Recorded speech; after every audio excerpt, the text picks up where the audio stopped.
Queridos alunos, sejam bem-vindos a mais uma aula do nosso curso de música clássica, no qual estamos voltados para o século XIX, para esse grande período artístico valiosíssimo que é o romantismo, que é um movimento de novidade estética que surgiu na literatura.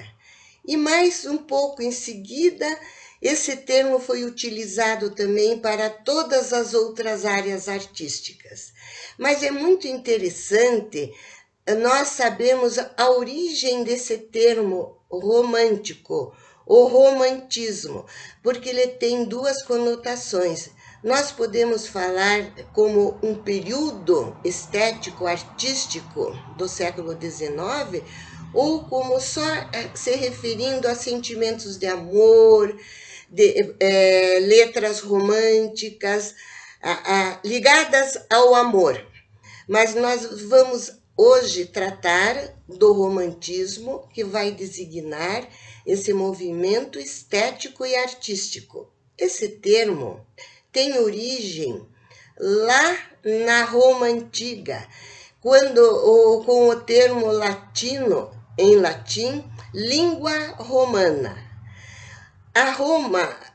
O Império Romano, que dominou por muitos séculos, falavam o latim, tinham sua gramática, tinha a sua literatura, os seus escritores, seus filósofos que escreviam textos no latim, que nós podemos dizer no latim clássico.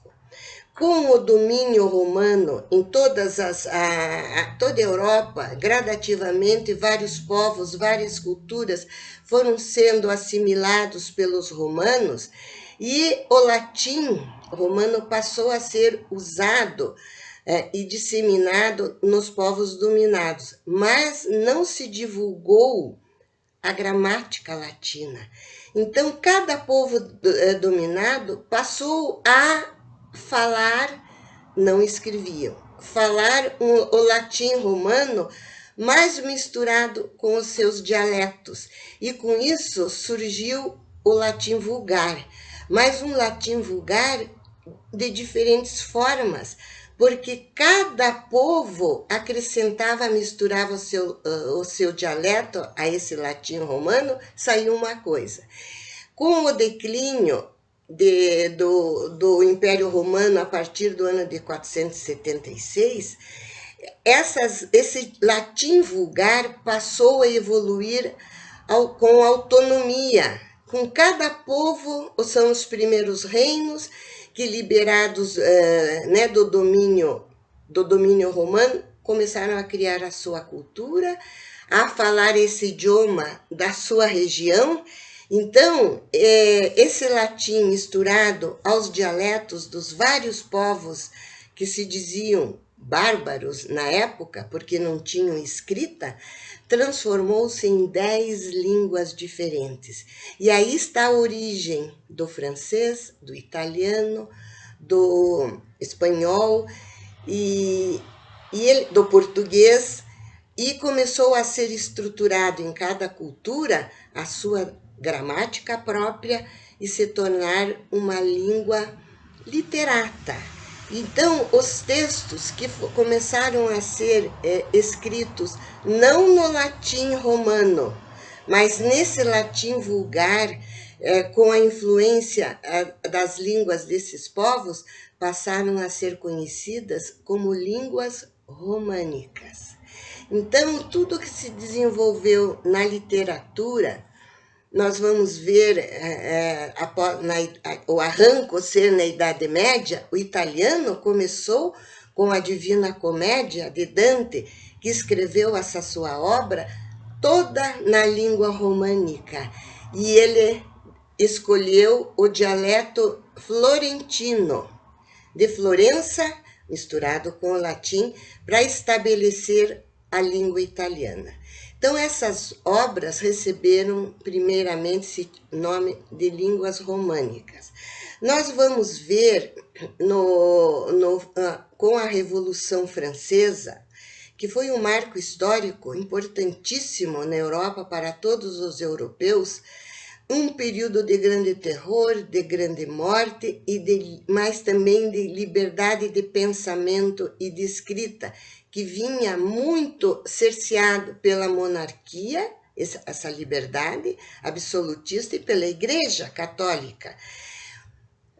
O que vai acontecer? Esses artistas dessa época vão se voltar e se interessar com essa liberdade de pensamento e de escrita para a Idade Média, com pesquisas, e descobrirem que esses idiomas tiveram seu nascimento lá na Idade Média, com as características de cada povo da época misturado com o latim românico. E estudar o latim de Roma. E passaram a estudar essa época, exerceu um fascínio muito grande nos artistas. A época da Idade Média foi marcada muito pelo terror das epidemias e das pestes, principalmente a peste negra, que praticamente devassou a Europa. Então, a Idade Média se voltou mais assim para esse medo, a ideia da morte, da vida após a morte, porque conviveram com isso. Então, nós vamos ver esses mitos que nós já estudamos com Liszt, da dança macabra, e temas relacionados à morte, lá resgatando esse pensamento da Idade Média, unindo com o pensamento de terror da Revolução Francesa, que houve também muitas mortes, e foram anos de muito terror relacionados com as mortes precoces, tudo. No entanto, foi na Alemanha que o movimento do romantismo surgiu, com a literatura alemã de Goethe e de Schiller. A França não tinha condições, vivia os horrores da Revolução Francesa, e a Alemanha não sofreu isso fisicamente, só absorveu as ideias, né, a filosofia da Revolução Francesa. Então, a Alemanha saiu na frente com o movimento romântico na sua literatura, e mais tardiamente, mais uns 30 anos depois, vai entrar a França, depois de ter superado todos aqueles acontecimentos políticos que a gente já falou nas nossas aulas, e que houve assim um momento propício para florescer o romantismo também na França. Na literatura, que é hoje o nosso tema, porque nós vamos ver o quanto os artistas, na pintura, escultura, na música, na literatura, vão estar muito unidos nessa nova estética, com o mesmo pensamento. E a gente precisa dar uma olhada em tudo para entender todas essas vertentes artísticas. E hoje eu escolhi um grande escritor e poeta francês, que junto com Goethe e Schiller fazem parte, os três, dos grandes nomes da literatura mundial do romantismo, que é o Victor Hugo. Victor Hugo, o autor de Os Miseráveis e da Notre Dame, o Corcunda de Notre Dame. O que nós vamos ver de característica principal nesses três escritores? Com a descoberta, no final do século XVIII, do subconsciente, a literatura vai se voltar para o individualismo, e com a liberdade de pensamento e a liberdade de manifestação que vai eclodir, né, depois da Revolução Francesa, os escritores vão se voltar para o uso da primeira pessoa nos seus escritos. Eles vão ter a liberdade e não vão ter vergonha de se expor pessoalmente para todos, o seu íntimo, a sua emoção mais profunda, que até então as pessoas se resguardavam de se manifestar com seus pensamentos íntimos. Não era de bom tom se expor intimamente. E esses artistas, esses escritores, e depois todas as artes, vão seguir amplamente essa ideia na sua exposição pessoal, e também de uma característica muito forte que teve na Idade Média, da idealização da mulher. Nós vamos ver na Idade Média a figura do cavaleiro, que prestava homenagens às suas damas, uma exaltação à natureza.